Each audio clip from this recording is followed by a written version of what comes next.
Hi, my name is Kelly Williamson. I'm with the Plant-Based Kitchen, and today I want to welcome Brandi with the Vegan 8. Welcome, Brandi, and thank you so much for joining us Hi. today. Hi. Thank you so much for having me. Thank you. So, everybody, you are joining the Plant-Based Cooking Summit, where we're going to unleash your inner chef, and we're going to talk about tips, tricks, recipes, journeys, all kinds of information to help you sustain a healthy lifestyle. So, let's get started. So, Brandi, would you like to tell us something about yourself and also about your company and what you do? Well, I run a blog called thevegan8.com, and basically it focuses on 8 ingredients or less. I don't use oil in my recipes. Everything is literally 8 ingredients, not including salt, pepper, or water. I also mainly do gluten-free, but everything is, of course, vegan, dairy-free, and I do focus on oil-free recipes and mainly using whole foods instead of fats from oils. I like to focus on nuts and nut butters, fruit purees and things like that for baking as opposed to oils and things like that. And that's basically what I focus on and try to help people who have specific needs for types of recipes or requests for birthday parties or functions. And I really try to create recipes that anybody can eat and keep it at 8 ingredients, which is a little bit difficult to do, but it makes cooking a lot easier for people. So that's what I try to do, make it really easy and show that veganism can be really easy for people. I love the whole 8 ingredients or less, and not including the salt, the salt, pepper, and water. It's phenomenal and stuff. And I was trying to think about most recipes that you do are a lot more than 8 ingredients. So that's great where you can actually figure them out and test them to get the 8 ingredients or get it down to the 8 ingredients. Yes, definitely.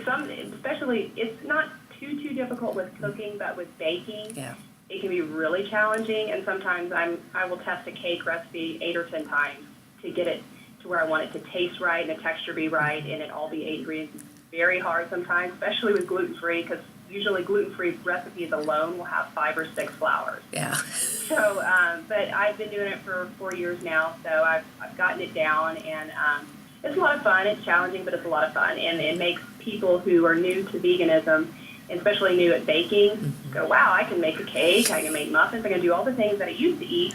And it's so easy, and I try to make most of the recipes in one bowl as well. So just try to make it all really, really easy. Nice. So anybody can do it.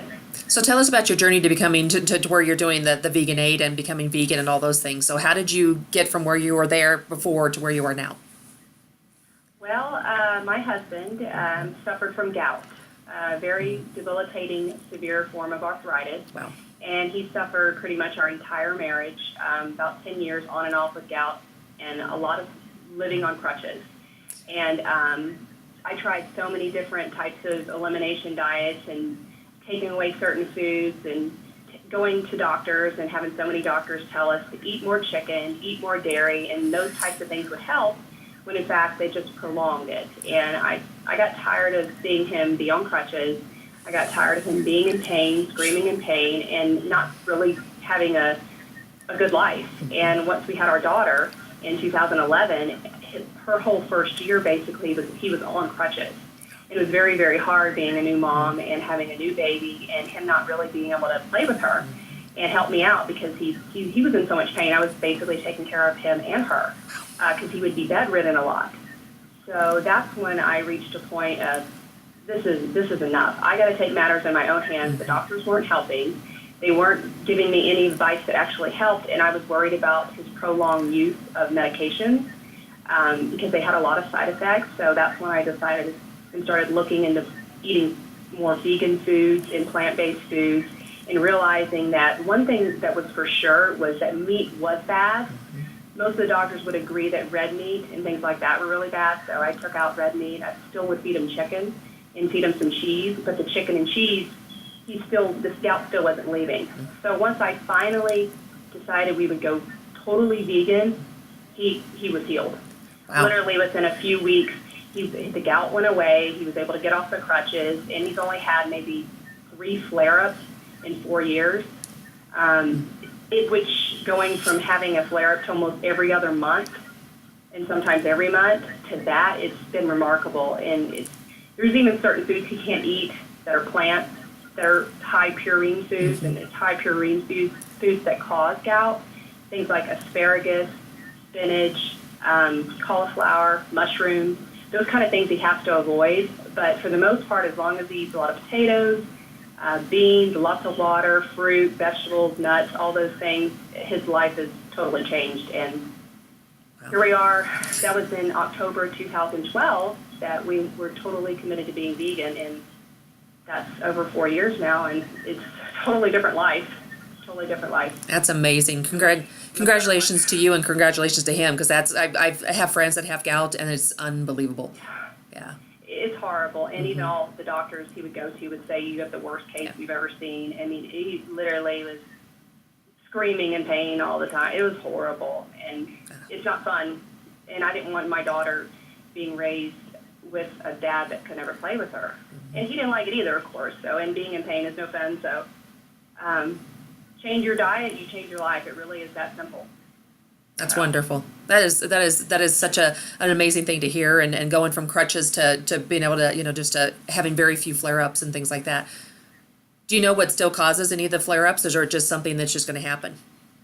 It's certain foods that I've been able to pinpoint. Like just recently, I've been able to pinpoint that nutritional yeast, which is a pretty popular ingredient in cheese-type recipes, that was causing him. It caused him a flare-up over Christmas. And it was horrible. On Christmas Eve, he couldn't even visit with our family and guests, and he was in a lot of pain, and I fed him 2 recipes that week that had nutritional yeast in them. And about a month or 2 prior to that, I had made something with nutritional yeast, and he had a little bit of pain, but he didn't have a full-on flare-up. So I started to notice anytime I would cook something with nutritional yeast, his joints would ache a little bit. And then when I fully loaded up nutritional yeast recipes the week before Christmas, and he was in a full-blown attack and a lot of pain, and he ended up being on crutches again after that attack. I was like, no more nutritional yeast, and I don't even use it anymore for him. And I'm kind of trying to stay away from it, period, because it seems to give my daughter a headache, too. So, which is kind of strange, but it's just learning even which foods he can't have. He can't have asparagus. That's horrible. Cauliflower. I know I already mentioned those, but for the most part, potatoes seem to be the miracle food.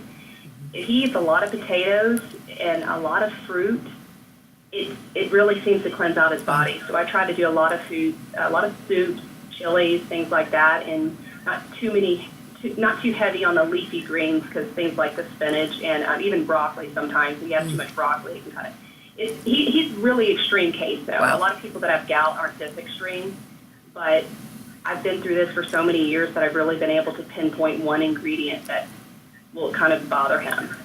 So that's wonderful. He's also been limited with his physical activities too. He can't mow the lawn anymore. He can't go running anymore. His joints from so many years of having gout have been so damaged that he's kind of limited. But at least he's not living on crutches and in pain all the time like before. So it's been a different life, but you just deal with what you have and make the best of it. And exactly. And live a good life. Yeah, exactly. So he can walk now, so that's and he can enjoy life, and we just stay away from the triggers. And all's good. So what do you use for replacement for nutritional yeast, or do you try to find something that gives you that flavor? Well, I actually have a new recipe I'm working on for cheese that does not have any nutritional yeast, and I don't want to reveal all the details yet, but I'm planning on putting it in a future cookbook. Good. But if you use like acidic type of ingredients or sour type of ingredients, then that gets that cheesy flavor I'm noticing, and you don't really need the nutritional yeast, because I've even tried subbing out my already cheesy recipes on my blog with a couple of like vinegars and things like that, and it doesn't even taste any different without it. So that's good. It's just experimenting more. And I didn't use it a whole lot to begin with anyways, so and he's not a big mac and cheese person, oddly. But if I stay away from that, then it'll be good. So yeah, because I was just thinking like spinach lasagnas and things like that, when you use the ricotta and you've got the tofus and you're mixing them together with the nutritional yeast but I could see where like vinegars and things like that would actually be probably a good switch out for that. So yeah, I actually don't cook with tofu, so I wouldn't even know anyways with the tofu, but I made a ricotta cheese a couple years ago, but I used nutritional yeast, so yeah. But just I haven't really tried anything other than the vinegar or the lemon juice, things like that. It seemed to work really well. Good. Great. Well, thank you. Thank you for talking about that, because I think there's probably a lot of other people that are out there or have family members and stuff that have gout. I mean, I probably right now know 6 or 7 people that have gout, even including a couple of doctors who are like, don't talk to me about being vegan, don't talk to me about switching my diet, I will do the medications. And I'm like, why would you do that? I don't understand it. I don't either. My exterminator, he revealed to me last month, I think it was, that he has gout, and I got into a whole conversation of, oh gosh, I got answers for you, I got a way that can help you. But he wanted to listen though. I found that most people, they're interested, they want to hear it. Now if they actually make the changes, that's another story. But I'm willing to share to help, because I mean the whole reason I started blogging was to help people, and seeing what I was able to do with my husband and change his life, and knowing how much better your life can be by just simply changing what you eat. That's why I want to spread the message. And it's not a life of deprivation, or you're missing out on this type of food or missing out on that. It's not like that at all. I mean, that's what you think it's going to be, because that's what I thought. I thought, oh my God, I'm never going to be able to have cheese again. I'm never going to be able to have ice cream again. I really, truly believe that. But then, there's the magic of cashews, and there's the magic of nuts and coconut, and you can mimic anything that was traditional and make it vegan. That's what I've been able to learn. So you don't miss out on anything. I agree. There's pretty much a recipe and that's vegan for everything that you ever used to eat. Absolutely. I would agree. So tips and tricks, always my favorite part. So what are 3 tips and tricks that you'd like to be able to share? I would say for oil-free cooking, a lot of people who cook oil-free probably already know this, but I do a lot of my baking on parchment paper, as opposed to using, loading up the vegetables and potatoes in oil. You just put them on parchment paper, season it, and cook it on a high temperature, and it won't get 100% as crispy as if it's covered in oil, but it's 10 times healthier. You don't have all that extra fat and calories that you don't need. And then cooking stews or soups or chilies or sauteing vegetables, I just use broth or water. You don't need the oil. The oil does not make it taste better. And you don't notice a difference in the end product. So that's one thing that I do a lot for oil-free cooking. For baking, instead of oil, I use almond flour. I use, applesauce or fruit, nut butters, things like that for baking instead of oil. It gives more depth of flavor. It tastes better, and a nut butter, like almond butter, is about half the fat as oil. So it's still fat, but it's a whole food, and it still gives that richness that you would like in a traditional dessert. Another tip that I do for cooking is, a lot of people probably do this already, but I like to chop, for time-saving purposes, I like to chop up a bunch of onions and bell peppers, garlic, and ginger and things like that on like a Sunday, and keep them in my freezer. And then at mealtime, just take them out of the freezer and you just throw it in. It makes so much faster, because I hate chopping vegetables. And it makes mealtime much, much quicker and easier. So those are probably my main tips that I can think of. So I don't cook with oil either, but why don't you cook with oil? I don't cook with oil because it's nothing but 100% fat. And to me, and everything that I've learned from Dr. McDougall and Dr. Esselstyn, it's literally just fat. It's not a whole food. And if you're going to eat fat, then make sure it's a whole food source, because with the oil, you're getting nothing but fat. You're not getting the whole nutritional profile like you would from a nut or an avocado, that has the protein, the carbs, and the fat. It's the whole food. So if you also, oils, that even before I went vegan, oils would always kind of upset my stomach and cause a little bit of cramping. And, think about it. When people cook, they're putting a tablespoon or up to 3 tablespoons of saute vegetables, and then they drizzle in a half a cup in a dressing. And it's so much fat, 14 grams of fat for 1 tablespoon. That adds up very quickly. And it's very bad for your heart. It's clogging your arteries. So I also found it's inflammatory. So we're just much healthier without it. Our cholesterol levels went better, our digestion went better, and so I'm not 100% perfect. If we do go out to eat, I'm not totally paranoid about every little drop of oil. I don't believe in stressing over every little thing like that. But as far as when I cook at home, I try to avoid all oil. I don't cook with oil, but if I cook pancakes, I will use non-stick spray, things like that. But it's very limited. So. Yeah, usually if I use any of the nonstick spray at all and stuff, I spray it on and then I take a paper towel and wipe it all off. Yes, Yeah. exactly. Yeah. So Perfect. I try not to stress too much about being perfect.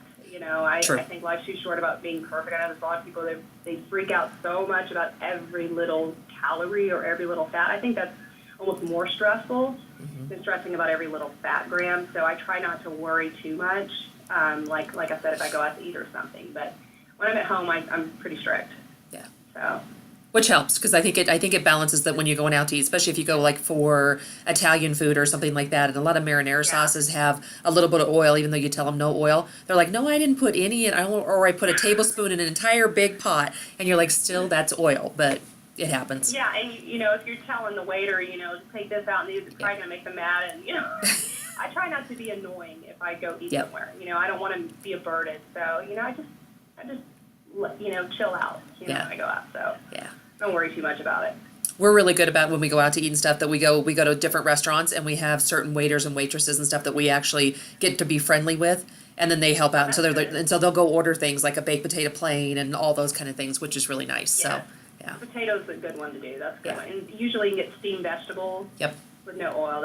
It just depends on the place, but we don't eat out a whole lot, so it's not like a huge issue. But what I always like though is when you go, I want steamed vegetables, and I don't want any oil on the vegetables, and they'll come back, well, what about butter?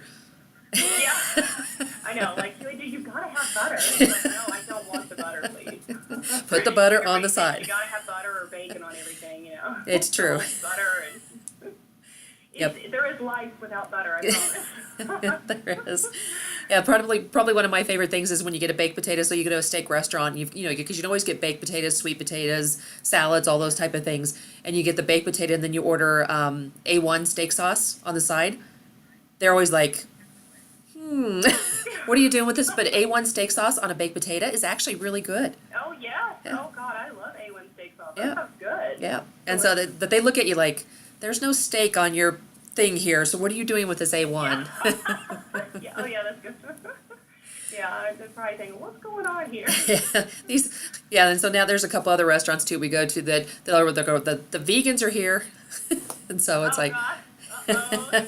it's like, sorry. Yeah, but I'm sure you're friendly and everything. As long as you're cool. I found most people are very nice and accommodating. As long as you're not like a jerk about it, you know. You just, if you're nice to people, they're usually nice in return. So. I agree. And most of them will sit there and probably talk, and most of them will ask us questions anyway. They're like, so why are you doing this? And what about this? And so it's good. Yeah. I find that all the time when I go grocery shopping, when the lady's checking out my food, and I get it all the time. Wow, you eat really healthy. Oh, or they'll look at like something that's dairy free, and they'll, oh, what's this? And then I'll look in the ingredients, and every time, and I start a conversation about why you shouldn't drink dairy milk, but it's always friendly. It's always, you know, I'm not like bossy about it. I'm just sharing information, and they're intrigued, and if they're receptive to it, then I continue. If not, then I just leave it alone. But I find 9 out of 10 people they're interested. I think so, and too. If they're interested, why not share the information? Because you're planting that seed. So I think the world is changing a lot, and I think in the last like 3 to 5 years, because you said you've been doing this for 4 years. I think the world is changing, and I'm seeing a lot more people that are wanting to go plant based, and I think a lot of it has to do with the baby boomers, especially that are they're getting ready to retire, and there's all of a sudden they're getting these pill packets and all this, and they don't want to do it anymore because they're used to that healthy lifestyle and biking and living in the hospital is not what they want to do. So. Right. Yeah. And veganism is so much more mainstream now. I agree. It's amazing the products that are at the store. I mean, and it's like Christmas when you go to the store and you see something that's a new vegan product. It's like, oh my God, my daughter, she's 5 and she's the same way. Anytime I pick something up, is it vegan? Is it vegan? She wants to know. We're not buying that. It's not vegan, Mom. Like, I promise, I'm not buying it if it's not vegan. So, but it's exciting to see that the supply and demand is so much greater for vegan products. Yeah, I would agree, because even 4 years ago and stuff, it was very difficult to find things. I mean, you can go to your regular supermarket now, and they've got full aisles full of healthy food and healthy options, which is really nice. So it's totally awesome. Yeah, it's great. I agree. So what's one of your favorite recipes, and what's some of the tips and tricks and stuff that you use to make it right every single time? Well, the number one recipe that I probably make almost every week is my 20-minute Alfredo. And it's one of my most popular recipes for several reasons. One, it literally takes 20 minutes from start to finish, sometimes 19. I'll even time myself to see how fast I can get it done, but it's super easy. You just throw all the ingredients in a blender. It's just cashew butter, broth, salt, pepper, a little bit of Italian seasoning, lemon juice, and some nutritional yeast. Well, actually, I can't make that anymore because of my husband, but the last couple times I made it with just apple cider vinegar instead of nutritional yeast. I just put a little bit of extra apple cider vinegar, a little bit of tahini, try to give a little bit more depth of flavor that the nutritional yeast would give, and it's just as delicious. So, but I make that pretty much almost every week. It's rich, it's creamy, it makes you feel like you're eating something that you would have eaten before, and a lot of people make that whenever they're trying to prove to maybe their guests or family or friends that, hey, vegan is just as yummy, and it's just a staple. And it's so easy, you can't mess it up. You literally just blend it all in the blender, heat up your pasta, and then heat up the sauce over the stove, and it thickens in like 5 to 8 minutes. It's so fast. Can't go wrong. That sounds good. Yeah. There's another one. It's called my Lazy Day tomato bisque. It's really, really rich and creamy and delicious too. And that was a real popular one. You just cook the ingredients on the stove, the carrots and tomatoes and onions and all that, and blend it up. And you add some cashew butter to that too. And it's really, really, it tastes better than a dairy tomato bisque. I promise it. Wow. Definitely that sounds wonderful. I'm gonna have to try a couple of your recipes. That making me hungry. Yeah. Good. So you focus, I know that focused, you were helping your husband and stuff to try to figure out, how to get rid of the gout and all those type of things. Is there other type of specialty kind of areas that you're focusing on? And then based on that question stuff, like what are you planning on doing for the future? Well, I mentioned briefly earlier, but one thing that I like to specialize in is helping people who have specific requests. I get a lot of emails from moms or even grandmothers wanting to make something for a birthday party. Or I'll get a lot of emails from people with their husbands just recovering from a heart attack or surgery, or I get a lot of gout emails, and so I get a lot of questions on, can you create something that can't have this, and this, but it can have this? And so it's challenging, but those are the kind of things that I like to focus on, because I don't want anybody feeling left out or like they still can't enjoy something delicious and that they just have to live off, lettuce and carrots or something. So I would say that's kind of become my thing, where a lot of my readers know that they can email me with help on finding and creating something. And so I've done a lot of that, where I've created a lot of baked goods for people that have specific needs, so their child doesn't feel like they can't have something special at a birthday party. I don't. That makes me sad to think that, with all the allergies these days, that a kid couldn't have a birthday cake, or they feel left out. And then I also want to help the heart patients, not feel like they have to eat something boring and bland. So that's probably a big focus that I have too, is helping people that know that they can come to me if they have something they want me to help create. So what's one of your favorite desserts that you've made for somebody, or just even one of the desserts that you make? Oh, God, that's hard to pick. That's probably another thing I focus on is desserts. I love creating desserts. It's a huge passion of mine is baking. I would probably say one of my brownie recipes. I have several of them, but I have one that's made with coconut butter and almond butter. It's not exactly low fat. It's oil-free. There's no oil in it, but it's not low fat. But it's rich like a traditional brownie, and it's still less fat than a traditional brownie. It doesn't have all the butter and the eggs and all that in it and all the white sugar. But I would say probably one of my brownie recipes, or even my chocolate chip cookies. There's so many desserts. It's really, really hard to pick, but anything with chocolate. Wow. Probably. Okay. So you said that you're redoing all the nutritional yeast and things like that, and you're going to add the recipes and stuff to your new cookbook. So are you writing a new cookbook? Well, kind of, sort of. Yeah. I can't really say too much, but I'm hoping to put out one next year. Cool. In 2018. That's the plan. Yay. So yeah. Wonderful. And I've already started writing recipes for it. Wonderful. So what other part? Hopefully I'll have some more specific news on that in the next couple months. Sure. and I'll announce that on my blog. So Yeah, I don't want to break the news of anything, so it's just kind of a more of a question. it's a plan, but there's Lots of things behind it. yes. Yeah, no problem. So what other things are you looking at for your journey for the future? Well, the cookbook is one big thing that I want to do. I don't really know other than that. I kind of am just a go with the flow kind of person, to be totally honest. When I first started blogging, I had no idea that my blog would grow to where it has today, because I just started cooking, meals for my husband and changing our diet. So that's when I started blogging, to just share with what I was experimenting in the kitchen. Mm-hmm. And then I had a different blog before I started the Vegan 8. But it wasn't 8 ingredients. But as I blogged on that one for about a year, and I found that I really loved it and I really liked helping people.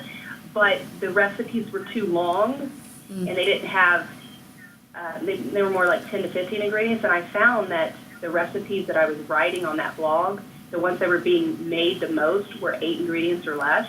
Oh. And that's what started the whole idea of an 8 ingredient blog. And I thought, wow. Everybody wants simple recipes. They don't want long, drawn-out recipes. They don't want a ton of ingredients. And realizing that all the ones were being made were 8 ingredients or less, that's what started all this. And here I am, that was in October 2013 that I started, October 2013 that I started the Vegan 8. Yeah. And so here I am now, and it's grown a lot more than I ever thought it would. So I'm kind of just open to what life brings, to be honest. I want to do the cookbook and then just see where it takes me after that. I'm trying to get a little bit more active on my YouTube channel, making more videos and things like that. But I don't really have any specific plans other than that. Any plans for like face-to-face cooking classes or anything like that? Or you think you're stay put more on the blog? I'm so shy, to be honest with you. I get really freaked out in front of like crowds, so I don't know how I would do with a cooking class. I'd probably burn the food, and I don't want to say no. I don't believe in ever saying no to things like that. But I mean, I'm open to anything, but that's not a desire, really. I'm not like desiring to do cooking classes. You're like, please put me on a TV station. No. I don't know. I was in I shared my story in the documentary. I don't know if you're familiar with it, called Eating You Alive. Yep. That came out, and I share a little bit of my story in that movie. And when they came to film me at my house, I was a nervous wreck, and it turned out okay. I didn't look too crazy in the documentary, but I get really freaked out with all the like cameras and lights and everything. So I don't know how I do with all that. So I don't know. You're like, let me just focus on the blog and the cookbook and everything else. I'm kind of, I don't know. I don't know. I'm comfortable working behind my computer and working at home. I mean, I'm outgoing. I don't want to make it sound like I'm not friendly. I get weirded out by crowds, I guess, sometimes. Being the focus is what is, if you're doing a cooking class, everybody's going to be staring at you and watching your every move, and that whole idea kind of weirds me out a little bit, but there's a lot of other people who would be good at it. I can imagine the stuff that the cameras, because I've had to do things where all these cameras are facing at you, and I mean just even doing these the interviews and stuff, and you can see yourself. You're just kind of like, oh, okay. Yeah, first, when my husband and I were testing this out, I was like, oh, this. It's a little weird, but it's okay. It's not going too bad. Yeah, you look great. So. Oh, thank you. So, what else would you like to share with us today? Just if anybody wants to try veganism or try going plant-based, and if they need any help, I'm here to help. Yep. I love to help. Feel free to contact me on my blog, thevegan8.com, and see that cooking vegan really is really, really simple. That's what I want people to know. There's a lot of people that give up eating vegan because they think it's going to be hard or expensive and difficult. And then a lot of people, they find my blog and they're like, wow, I've literally had people say, I was on the verge of giving up and I found your blog and it literally changed my life. And that is exactly why I do it and what I want to do. So I just let people know I'm here to help, and if they have any specific needs or requests, shoot me an email. So here to help. That's wonderful. I so much appreciate, and I know that there's everybody that's going to be watching this and stuff would appreciate that, and just being able to talk to somebody and going back and forth and saying, how do I do this, or how would I make this without these ingredients and things is phenomenal. So thank you for doing that. You're so welcome. Thank you. Thank you for reaching out to me. I appreciate it. Oh, you're welcome. Thank you. All right. Well, thank you everybody for joining the Plant-Based Cooking Summit today. So stay tuned for more tips, tricks, information, and journeys. And I'll talk to you soon. Thanks.